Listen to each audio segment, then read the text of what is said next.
હાય દીપક, હવે નવરી થઈ. દીપક મારે તમને કેદી હું એક વાત કરવી છે, હવે આજ કહું છું.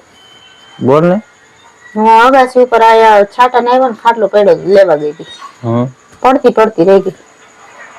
શેના કારણ? આ હાડી પહેરું છું ને એના કારણ. હા, પગમાં ઓલા આવ્યું ને પડતી હતી ને રહી ગઈ. કઈ પગ ભાંગી જાત તો હું મરી જાત. એમ પડીને કોઈ ન મરી જાય. હા લ્યો બહુ. મને દીપક ડ્રેસ પહેરવા હે, આ હાડીમાં જો એક તો કામ કરવામાં આપણને મને ઓછું ફાવે છે. એક તો ઓલો ડ્રેસમાં આપણે સરસ કામ કરી હગી, બધી રીતે કામ ઝડપથી થાય. પ્લસ મને ડ્રેસ પહેરવા ગમે હોતો ને દીપક, તો હું પહેરવા માંડું ડ્રેસ. ડ્રેસ નો પહેરાય આપણે ને આપણા પરિવારમાં કોઈ ડ્રેસ પહેરે? જોયા છે કોઈ ડ્રેસ પહેરતા?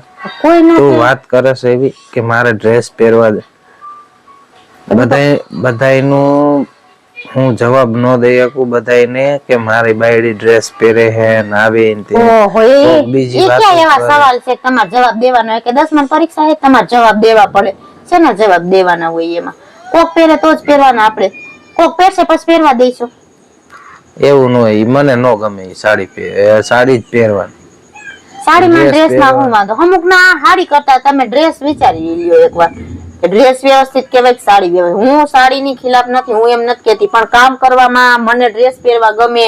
તો દીપક મને એટલી આઝાદી નથી, હું મને ગમતા કપડા પહેરી શકું.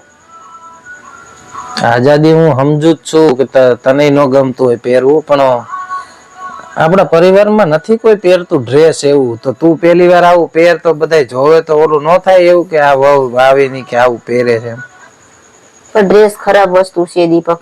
અમુક નો તમે ડ્રેસ જોવો ને સાડી જોવો, જો તમે ડ્રેસ ની સામે સાડી વાળીને રાખો તો તમે આ બ્લાઉઝ માં તો પેટ દેખાય ને વાહો દેખાય ને ન દેખાતું હોય એને કરતા તો ડ્રેસ સારા હો દરજે.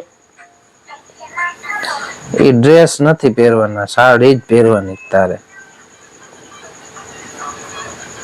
કોક પહેરશે પછી પહેરવા દઈશું. આ કોક પહેરશે ત્યારે જોયું જશે. કોક પહેરશે તે જોયું જાય. હમણાં પગ ભાંગી ગયો હોત તો, ફ્રેક્ચર આવ્યું હોત તો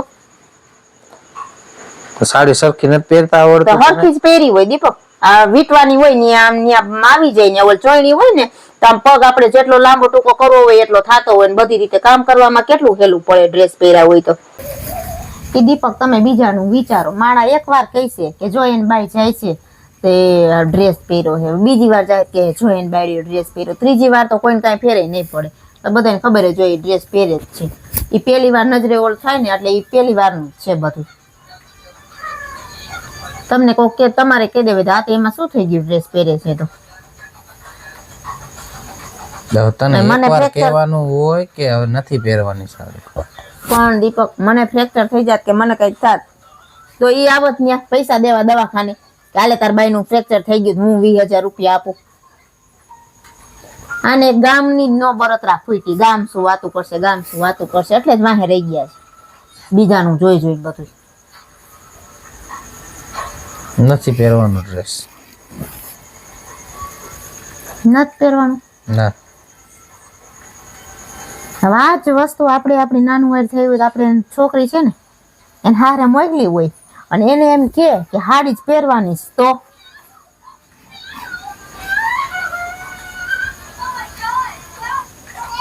તમને ગામ યાદ આવશે?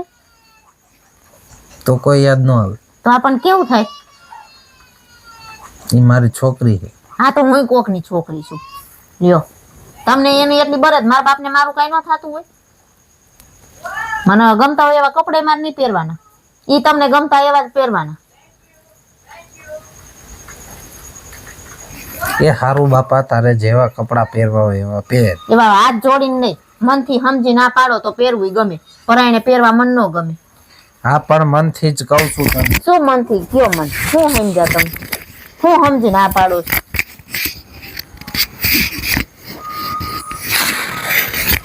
હું સમજી ગયો, તને સમજાવવાની મારે જરૂર નથી. કા દીકરીનું આવ્યું એટલે સમજી ગયા? હા તો બધું સમજાય છે. આપણે છોકરીનું નામ લઈ તો કે આપણી છોકરીને આમ થાય તો આપણને બુદ્ધિ આવે કે ના હોય એવું આપણે ન સહન કરીએ. હા ઈ જે સમજી હવે પહેરવું હોય તો પહેરજે. દાંત કાઢજો, મોટું બગાડતા નહીં ડ્રેસ પહેરવો એટલે. હા કપડા ચડાવીને ફરશે નકર. હા દાંત કાઢીશ. હા શું કહીશું? કોક કહેશે કે એ લે તાર બળી જો ડ્રેસ પહેરે છે, શું કહીશું? ઈ તો પહેરે, મારી બાયડીશ બધું પહેરે. કહી દેજો બધાય. હા તમને હવે ડ્રેસ પહેરીશ. પહેર જા. હા